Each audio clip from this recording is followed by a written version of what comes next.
अली जैदी साहब, तहरीक इंसाफ चाहती थी, आपने दरख्वास्त दायर की सुप्रीम कोर्ट में।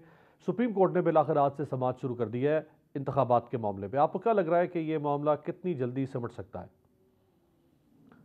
सिमट तो शायद इसको अभी पहले अस्सलाम वालेकुम उम्मीद है पहले से होंगे रमजान मुबारक आपको आपसे बात हुई हुई सिमट तो ये मेरे ख्याल में एक ही है, लेकिन हो सकता है क्योंकि वो तो सिंपल सुप्रीम कोर्ट का फैसला है, सुप्रीम कोर्ट की कंटेम्प्ट की है फैसले की।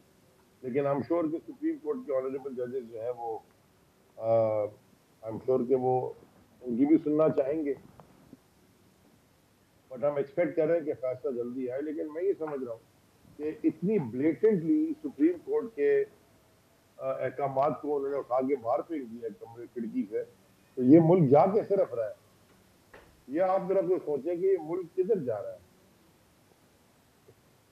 मुल्क तो बज़ाहिरन एक बेसमत तरफ बढ़ रहा है।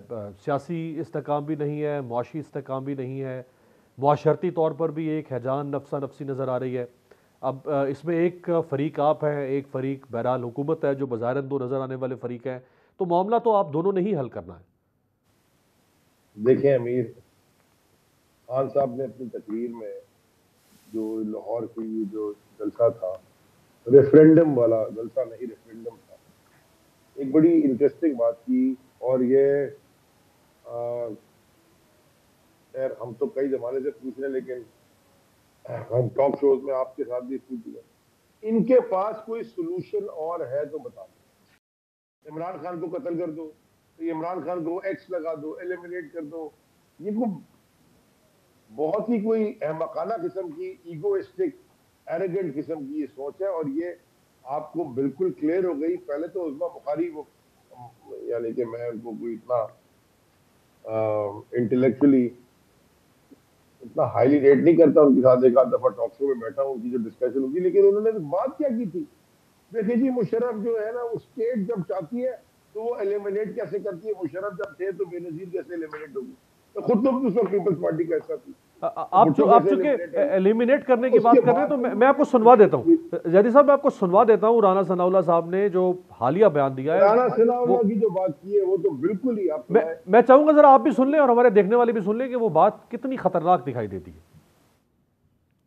जिस सतह पे वो मामला को ले गए हैं, अब या वो सियासत से मनफी हो जाएंगे या हम मनफी हो जाएंगे। मुल्क को, इस मुल्क की सियासत को वहाँ पे ला के खड़ा कर दिया है कि अब दोनों में से एक का वजूद ही बाकी रहना है। जब हम समझेंगे कि हमारा वजूद जो है वो उसकी नफी हो रही है, तो हम तो हर उस हद तक जाएंगे जिस हद में फिर ये चीज़ें तो खैर नहीं सोचा जाता कि जी फलां चीज़ कर दें, फलां चीज़ ना करें, ये जमहूरी है, ये गैर जमहूरी है, ये असूली है, ये बेअसूली है। ये तो फिर चीज़ें जो है वो ख़त्म हो जाती जो तराजू है। जी जैदी साहब, वो तो कह रहे हैं कि हम जमहूरियत, आइन, कानून, किसी चीज़ को भी मद्देनज़र नहीं रखना पड़ेगा अगर इमरान खान को रास्ते से हटाना पड़े। अब इसका जवाब क्या आदमी कीजिए? यानी कि इस मुल्क में जब वजीर दाखिला ये इस तरह की अहमकाना तो अच्छा लफ्ज है, मेरे ख्याल में बड़ी घटिया किस्म की गुफ्तगू कर रहा हो, तो फिर अब रह क्या गया है? अमीर, हमने तो कभी ये नहीं कहा हम केओस चाहते ही नहीं है, हम हंगामा आराई चाहते ही नहीं है। हम तो इलेक्शन मांग रहे हैं यार, हम तो चाह ही नहीं रहे कि हंगामा आराई केओस हो। ये तो ये चाह रहे हैं कि हंगामा आराई केओस हो, क्योंकि ये इलेक्शन से भागना चाहते हैं। और इस तरह के बयान देके मेरे ख्याल में ये अपने आप को सियासी शहीद बनाना चाहते हैं कि पता नहीं कोई अभी और भी है तीसरी कुव्वत ना आ जाए। कोई तीसरी चौथी पांचवी कुव्वत नहीं है इस मुल्क में आने लगी।